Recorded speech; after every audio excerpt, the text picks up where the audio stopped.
thank you, Will. And I will stand here rather than hold the microphone because if I'd presented earlier, I just would have talked to some of these slides that I've talked many, many times around in various iterations, but I've actually scrawled notes on all of them because I wanted to leap up and contribute as each of the presenters before had things to say.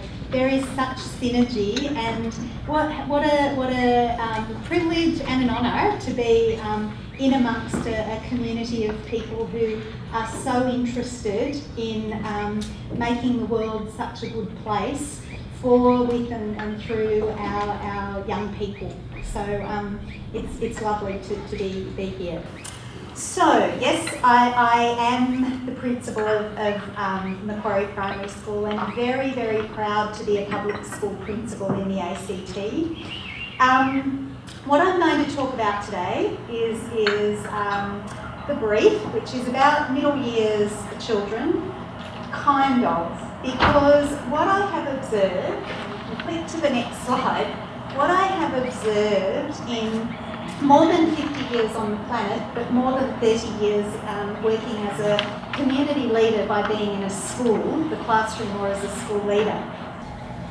Whether you're 90 minutes old or 90 years old, I believe that we actually need the same things, and I'm quite confident there's not a person in this room who would not have been experienced and read and thought about Maslow's hierarchy of needs. It's something that we play with constantly in a school that is research informed and informing the research around educational practice.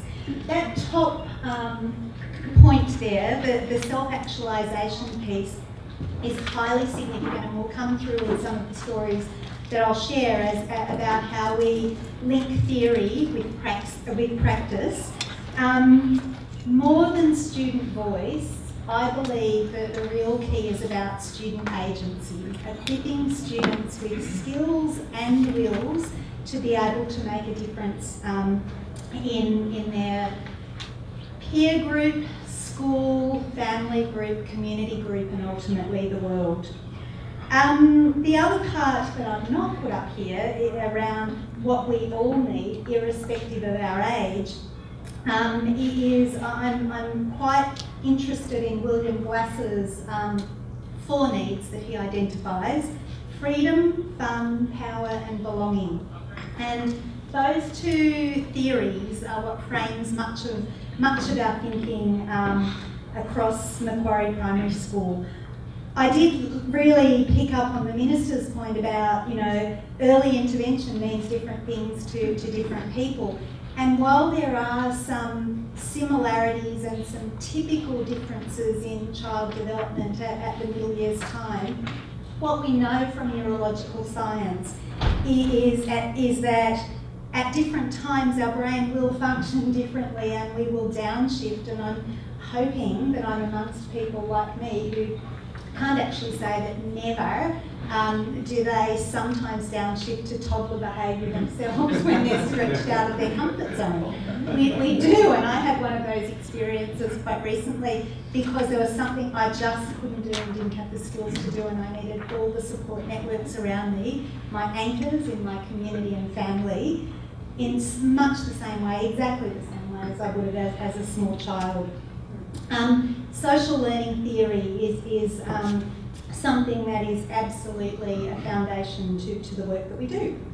So if we click on to the next slide, thanks Karen. Just briefly some context. Public school in Canberra, 50 years old next year, that'll be a little bit significant later. Architecture is very traditional, practice is not. Highly influenced by the work of the amazing Hedley Bear, and if anyone is interested in reading something very interesting about schools, Hedley Bear's seminal document, The Bear 11, that I think he wrote in 1977, talks about the dream of what the ACT public school system could be. And when people kind of come to visit Macquarie and say, how do you do what you do? I literally point to the Bear 11 document in the middle of my table and say, we just actually do that. It's there. We have license to do these beautiful, beautiful things. To give you a flavour, one of his 11 propositions is that it's all about the people, relationships. We have approaching a 40% EALD population. I've talked about we're research informed and informing the research. We work with around 200 pre-service teachers who come visiting on placements in clinics at my school, which is a school of 420 young learners and about 40 staff, but a really vibrant place where we're all positioned as researchers and learners and inquirers. Big theories, I've talked about social learning theory, humanist, constructivist models of learning, very important. The Melbourne Declaration, we take incredibly seriously as our brief, our remit of what it is our job to do, and I hold myself to account by those very important drivers. Inquiry-based learning is at the heart of what we do, and on the next slide there's a beautiful little statement that kind of captures what that means to us in my context from Noam Chomsky, the great philosopher and linguist. Right, 18 months in the making, around about 8 years ago, our guiding principles. We unpacked what every educator in the staff absolutely held dear and would be prepared to die in a ditch for. And these principles do guide everything that happens in our school as we reflect on what's going on for our learners. Hope is not a strategy. However, we're not to confuse that with optimism. We know that childhood, primary education is about childhood, and childhood should be fun, and we do very much enjoy and think about positive psychology in our context.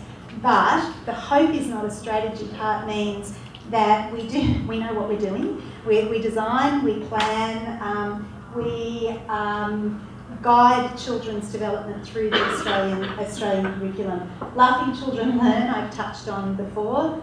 No two people are exactly the same. And one of the particular skills that a teacher working at my school needs to possess is a way that instills confidence in the community when they ask you a question about, I can hardly even say this because it's not my language, what do you do about bullying? We say, woo, well, it depends. And giving the community confidence that we know what we're doing, but it really does depend because there is a context around every individual, every interaction, and every decision is a mindful and intentional decision that we make. Learning doesn't only happen between 9 and 3. Is that statement is the reason why I became the Eracy Canberra coordinator, and I'm kind of embarrassed about that because it was literally a statement in a meeting that was that when I interview new families to Macquarie, they often look at that and say, oh, I know, but we're so busy, and I hear all the sorts of things that have been presented today, and I say, stop. We need to flip that. What that actually means is parents are the experts and first teachers of their children. We genuinely believe that every person who walks through our door has something to contribute, irrespective of their backgrounds, needs, capabilities, capacities, and they do. And there's so many stories. I get emotional thinking about how communities engage with us. Parents are the people who've taught children some of the most complex things that human beings do. They've taught them to use language, they've taught them to walk, they've taught them to tie shoelaces. And for those children who bring complex needs, who can't do those things, even more necessary is the relationship with parents because they do know how they communicate in the mode that we need to help them too. So learning doesn't only happen between 9 and 3 means tell us what you know about the child. Tell us what they do though. because we need to springboard on what they do to know how to pitch a personalised learning plan to them. We're not going to waste their time. If they're one of those students who does 6 hours of music lessons in the afternoon, why ever would we worry about teaching them 3 notes on a recorder when they're playing a concerto on the piano already? That would be great.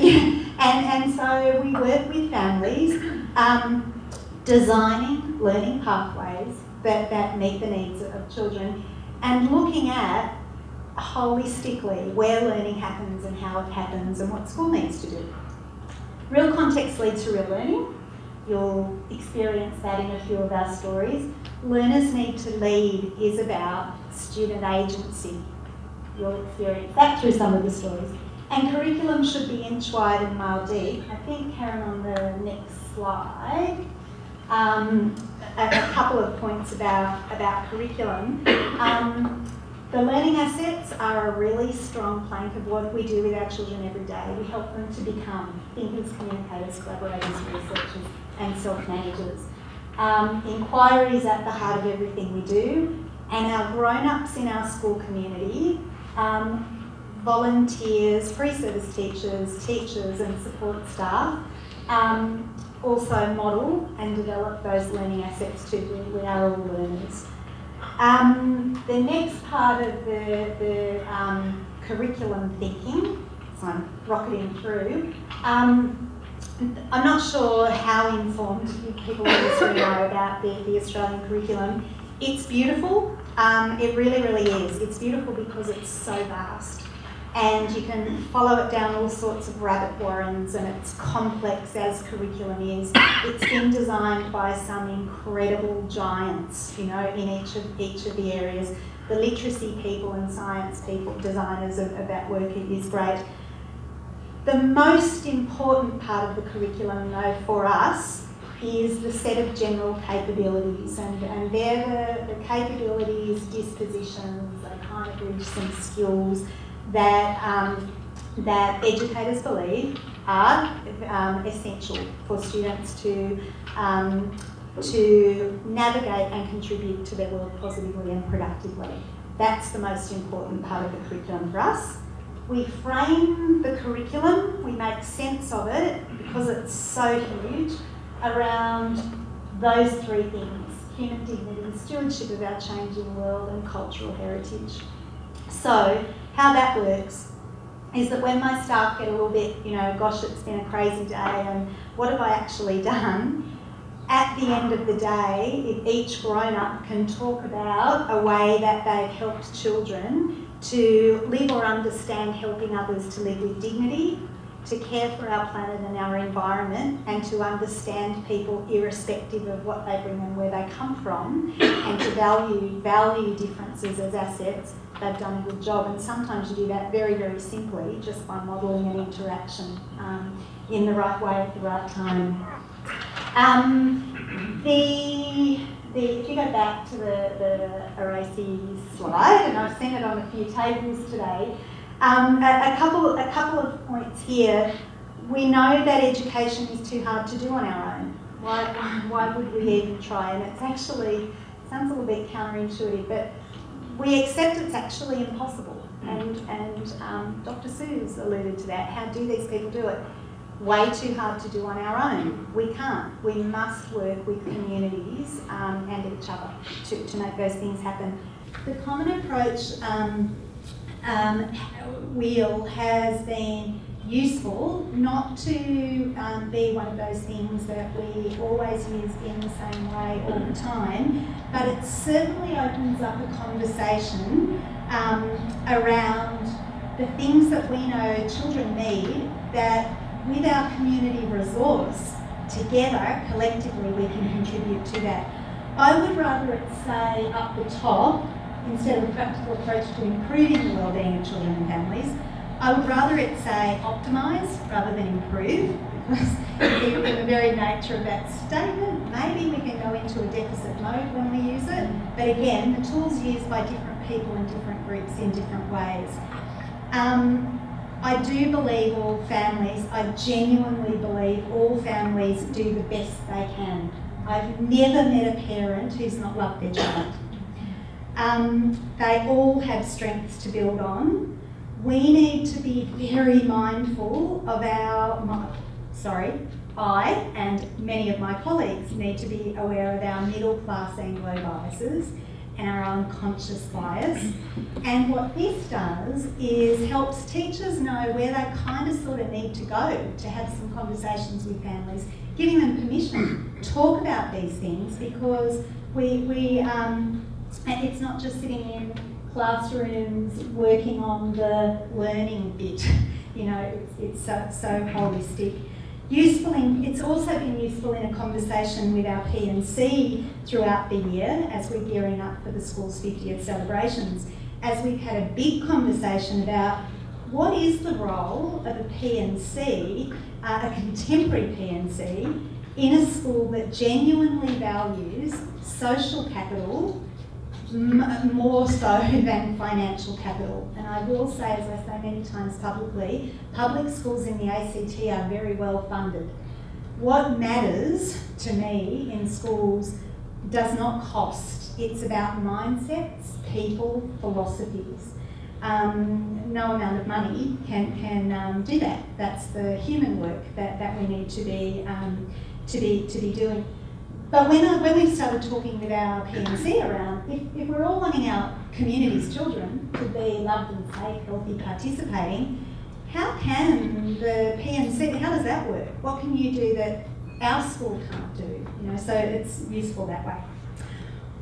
Right, pause for a breath.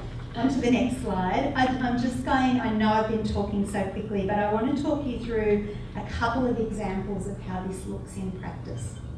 So, a favourite example of late, and I will do a little boast about this at the moment. Tim knows these people very well. Back in end of 2015, early 16, something like that, I met two designers. I met Justin Barry and Mel Edwards from Design Managers Australia. We were a pilot school in the next wave of walk and ride to school active streets. And anyway, we had this meeting and there were other principals sitting around saying, what are we going to do? This will all be interesting. DMA was commissioned to develop some materials to help families feel more confident in allowing their children to walk to school, to have that transition break, if you like, that you were talking about between home and school, and get fit and all of those things. So it was a worthy project and some nice work. What I was so taken by, though, was the methodology that the designers were about to use in researching with our community. And they asked me, find 4 families who we can sit in their kitchens and lounge rooms from 7 a.m. in the morning until their children go to school, and then we'll do the same in the afternoon, because we need to find out, get into the psyche, draw insights about why they make the choices to drive to school. And it was hilarious, and 4 of my families did say, sure, we'll do that. But I said to them on the way out of the first meeting, wow, you are professional inquirers. You're called designers, but actually I'm saying you're professional inquirers. We're an inquiry-based school. Can you please come and tell my kids what you do, because you've got made a career out of this? And they said no. And I said, oh. And they said, no, we won't tell them. We will design with them. We will have them as co-designers. We'll show them how we work by working with them. And I said, beautiful. They said, tell me a problem that you have in the school. And I said, well, I can honestly say every week some parent will come in and say, Wendy Cave, your car park is so dangerous, someone's going to die. So I said, do that. And over the years, I've always known that making a difference in our congested car park had to come through children. You can write about it in the newsletter as many times as you like, and still people will, do interesting behaviour, exhibit interesting behaviour in car parks. Anyway, so it hadn't kind of sort of taken around and made a difference. So I said, the car park, do something about safety in the car park. So, if you flip over to the next slide, Karen. So, 22 students, and Justin and Mel, sat with me and grilled me about what did I want. And I said, I want a safer car park. And firstly, in their research, they found out that I was actually making an assumption that the car park was unsafe. And they, through very skillful questioning, along with the designers and lots of teaching here, we realised that what my intent was actually was that I wanted to improve the experience of the car park for all of its users. So off they went, and there were a few things I had, no, there's no budget, you know, and all of those sorts of things. They grilled, and on to the next slide. Over 6 weeks, that this became their curriculum, and they researched how the car park was supposed to work, how the car park's used in reality, how it could be used, and how it could be improved. And if you flick over to the next slide. They researched, they interviewed, they sat in the car park from 8 a.m. in the morning, because learning doesn't only happen between 9 and 3, and not only those 22, some mornings there would be 40 children wanting high-vis vests and clipboards, because they were going to, and they would point at me as I sped in, maybe a little bit, and that would be hilarious. We generated this interest. It was incredible. So then they did brainstorming, as designers do, and they created prototypes, and they created friendly signs. They tested those, like, you know, not with nice words, and then another day there were angry signs, stop, you know, beware, all of that. And they tracked the difference. And on to the next slide. You don't need to read the detail of this, but this was the literacy that they were doing. We get so focused on literacy being the ever-privileged print-based on paper.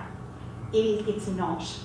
You know, visual literacy, multiple ways of communicating, so important. Print-based on paper is necessary, still privileged in some contexts, but not the only way that our very fortunate children in a community like Canberra can communicate and get a message heard. So they roll on. They created, I think it's a 32-page design brief with recommendations, co-constructed. And it was the scariest document that ever sat on my desk, because I had 22 designers interested in the implementation and how is it going, Mrs. Cave? How is it going? And I had to explain to them, like the real world, even though it's just repainting that line, I can't go out with a bucket of paint, because Australian roads traffic standards might be different now. And if someone was to get hurt, you know, so we bring the kids in on this. When the suits arrived, who were the traffic engineers, the kids came to the meetings, you know, and I'll never forget, one day I had a meeting and I was walking around and they're saying, no, Wendy, we'll just do this instead, this will be better. And I was shaking, holding the document saying, you can't. The kids have said and tested, and I know that this will make a difference, you've got to do it this way. So amazing. And if we click over, these are some pages from that co-constructed 32-page brief. 22 writers, co-writers of the jointly constructed text. They graphed, they analysed, they debunked myths. My favourite's the top one. The car park is not safe, and they've got the story about the facts, what they saw. Their recommendations, their proposals. It's actually not only parents and drivers who use the car park, they found out all of the other users of the car park and interviewed them as well. On to the next page. Just some illustrations of the reality of what it was like. Busy kids, active doing, real contexts, real learning, thinking, researching, collaborating, communicating, making a difference, being mediators between school and community, co-constructing new knowledge and new healthy, safe, appropriate habits.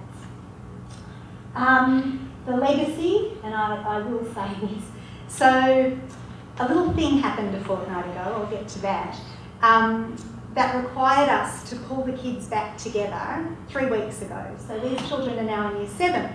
And we rounded them up. They're mostly at our one feeder school, but 3 were at other schools. So I drove around Canberra picking them up and brought them back together. And the purpose of that was to find what impact did it have on them. And firstly, I was so proud because they said, no, we want to know, has it changed? Has it made a difference, Mrs. Cave? And I stopped and I had to think for a minute and I said, do you know, nobody since this work started has come in to say, Wendy, your car park's unsafe, I've just seen a near miss, because they know this car park is safe. Driver behaviour sometimes is a problem. So anyway, then they told us about they know never to jump to a solution when they've got a problem, because their solution might not actually meet the needs of everybody. There might be better ideas if you talk and research. They had such insight into learning, thinking, community change through this work. So the reason we pulled them back together was that while Justin, Mel and I were working with Faith Bentley, the teacher, on this process, DMA produced with us a service design education curriculum. So how you could introduce this methodology to give kids agency to solve real problems in schools and communities. That little piece of work won, not one, but 2 Good Design Australia Awards last year. We beat Qantas for service design education. This year I got a call from Justin who said, so we're a finalist in the Global Service Design Network competition that's being judged in Madrid in November, and we're the only finalist from the Southern Hemisphere out of 130 entrants across the globe. Do you want to come? So my deputy and I said, ooh, mainly because, well, Madrid, there's that. But what we're learning, and I was saying to Barbara a while ago, contemporary education is about service design. It's about delivering a service to, now the user is a bit interesting because it's children and families. They're inseparable in doing this work, you know, and all the reasons that we've heard our presenters this morning talk. Schools do have a special place. And I reckon it's a different place. A contemporary school has to look a little bit different. We still do some of the same things in different ways, and we do other things as well, and I'm totally comfortable with that. Anyway, the end story is, so we did a quick 7-day round whirlwind tour, and it won. And I'll cut to that little vote. Thank you. But what was amazing was that 800 service designers from around the globe, their ears were pricked as Justin was presenting, you know, and they couldn't get over that 11-year-olds were doing this work, the work that they do, as co-designers with those grown-ups, because Sue said you still need grown-ups, right? There were times when the kids, Justin and Nell and Faith, had to drive them through some stuff that was hard to persist through, you know, and they needed adults to guide and grow and anchor them, you know. But they did, as co-designers, manage the work. That was one thing that impressed the 800 people in this field. The other bit was that when we were explaining that it's actually how we teach the curriculum. They were doing that literacy, they were doing that numeracy, you know, there was so much going on. They were scientifically measuring and working through an inquiry process. That's the curriculum, and that's what we mean by real context, real learning. On to the next slide. Didn't just happen there though. Though now we've labelled some of our methodology and terminology at times, inquiry can take many forms, and that's just service design. But we've had a 3-year playground enhancement project going on that was kind of started by some interested parents in our preschool doing a bit of landscaping. In Canberra communities, you get such a mix of people in public schools, that's why I love it. 3 parents did a little drawing for the preschool. One is a urban social engineer who did a PhD in making a very sad community resource in Mexico a vibrant, engaging space. He's a parent in our community. There's another landscape designer. There's a mum who likes gardening. And the three of those people for 3 years have met most Tuesday nights, having a chat for about half an hour around what are we doing next, what are we doing next. They engaged our kids, what do you want and need and what would you like in our playground. And it's been this beautiful, gentle little process. It's not really cost us anything. I call it a little bit like the Emperor's New Clothes project, because sometimes I think there's all this hoo-ha about the Playground Enhancement project, but what will they see? Oh yeah, the forest got planted there and that's been tidied up. But essentially, again, what they've done is generated change in mindset and how teachers and kids and community see our playground can be used, its purpose and function. But the illustrations here kind of stem from that. We have lambs and we have a sheep over roster where when they're potties, the families leave them home and they stay overnight, and that generates a whole community gorgeousness. Our kindergarten students, worried about the lambs eating plastic, which could kill them, became our waste warriors. The whole school now has 6 bins. Did you know that we should have 6 bins in the kitchen for different sorts of waste? We had a community picnic afternoon the other afternoon, about 250 people there. 6 pieces of waste went to landfill. 6 on a picnic afternoon. You know, it's such an achievement. Jackie, the kindy teacher there with her bag, the Jamison Coles Centres actually had to bring in new sorts of recycling boxes because our community is all on this, oh no, you don't have to throw your soft plastics to landfill. I wondered what Coles in Jamo had done with it. Yes. My soft plastics. And the hoo-ha around the social media about where's it gone, and we had to say, no, it's okay, they're getting better bins so they can do that more easily because of what our kinders started. And this is where I'm saying skill and will, agency, not just voice, guided by grown-ups. It's not saying let kids go, but we're anchored by these guiding principles about real context being how you can deliver curriculum. The next one, again, and someone, I was going to chuck this out, but you talked about graffiti or street art. On the back of our shed, horrible thing written about a person who has the same name as a girl in our school. Don't know whether it was about the girl in our school. The amazing Year 6 teacher goes, rightio, here's a real context. Down we all go. Down they all went and looked. Beautiful, just-in-time, spontaneous inquiry about the power of public print, public art. And the kids, away they went, and they're actually, this week, they did this inquiry about, well, maybe is it vandalism or street art? What's the difference? You know, anyway, they realised that was vandalism because of the impact that it had on particular people in our community. So they designed some street art for us. It's not there. They superimposed that to show our community what it might look like. I said to the teachers earlier this term, are we doing it? And the kids were going back to explore, has that inquiry stopped the behaviour? They weren't sure yet whether they needed to do that because what they were doing was showing kids who might have done it that it had negative impact, so stop. So jury's still out on what they've decided, whether they need to go ahead. On to the next one, another beautiful one, and it's the last one. So with our school turning 50 next year, the kids are really curious about, you know, things like why are we even called Macquarie? You know, how do schools get names? How do you change them? All of that. The portrait of Governor Macquarie has hung up above the deputy's office forever since I've been there. And there's another story about a really awful close encounter I had with an Indigenous enrolment little boy who I was about to tell the story of. Our school's named after a Lachlan. Your name's Lachlan. And thank goodness I didn't, because his mum reminded me about how this child got his name when he from a great uncle who was thrown as a baby into the Lachlan River during a very sad event in Australia's past.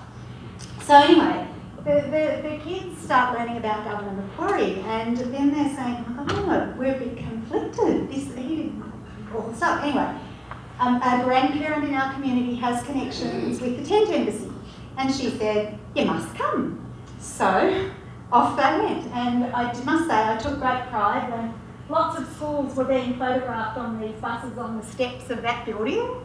Meanwhile, my students were over there doing that, talking to Indigenous community who were amazing. And while my students were actually saying, we feel really awkward, they were saying, hey, we're here and you've done some learning. And that's not going to happen again in Australia, you know. So moving. A few days later, I came back into the foyer and the office staff were, you know, a little bit smug. The painting's down. In a quiet little appropriate protest, the students took that painting down. They've promised me it's safe, it's now an artefact, right? It's not defaced, it's not thrown away. They'll let me know when they go and I can do what I choose, but they were conflicted and didn't want it there. And how beautiful, how beautiful. Anyway, that's that story. That one goes on forever, much more has happened. But if we sort of, to cut to the chase, some insights in all of this work that we do and the way that we do it. If we teach today's students as we taught yesterday's, we've got them for tomorrow. We've got to be doing things a bit differently. Many of our schools are good schools, if it was 1965. Cutting free though is only fun if we have an anchor, and we are absolutely anchored to the Australian curriculum, which is a beautiful enabler. We're anchored by our guiding principles and the philosophy that underpins our school, the theoretical research base that sits underneath our school. The bell should be the worst thing that happens in a lesson. You know, I love that because it should go on and on and on, and, you know, more blurred with what's happening at home and school and how all that works. And I think, I just finished on this slide. I was sharing a little while ago that a pre-service teacher once was heard to say, to my daughter, who's now a teacher, I'm going to teach the Macquarie, it's a bit free range. And I was kind of all at once happy about that, but a little bit, I didn't want it to be lost on them that we prefer to talk the metaphor of the swan. It's kind of gentle and seamless, but underneath there's robust engineering. There's not wild flurrying, there's actually robust design and engineering going on. Our children are spirited. And you talked about, you know, good children, you know, they do look and feel different. When you enable and empower kids, they're great fun. They're really great fun. Sometimes they're noisier, you know, but anything that they do is an opportunity for more. Let's talk through that. We talk a lot about impact. We talk a lot about code switching, time and place and when you need. Every experience that we see is an opportunity for learning. But I did put that, is the world ready for our learners? And there's an interesting conversation around the changing identity of teachers as well within all of this, because my belief is you cannot do it solo, you must do it with communities. And when you do, you have all the license in the world, you know. We talk about reporting to parents. It's so exciting, and we've had this experience a number of times when we report with parents across the Australian curriculum, and when there's been some different needs and homeschool stuff going on, we say, we haven't seen this, for us this would look like this. Do you see that? Tell us where your child does that. Let's use that evidence too. So co-designers in learning plans, partners in implementation.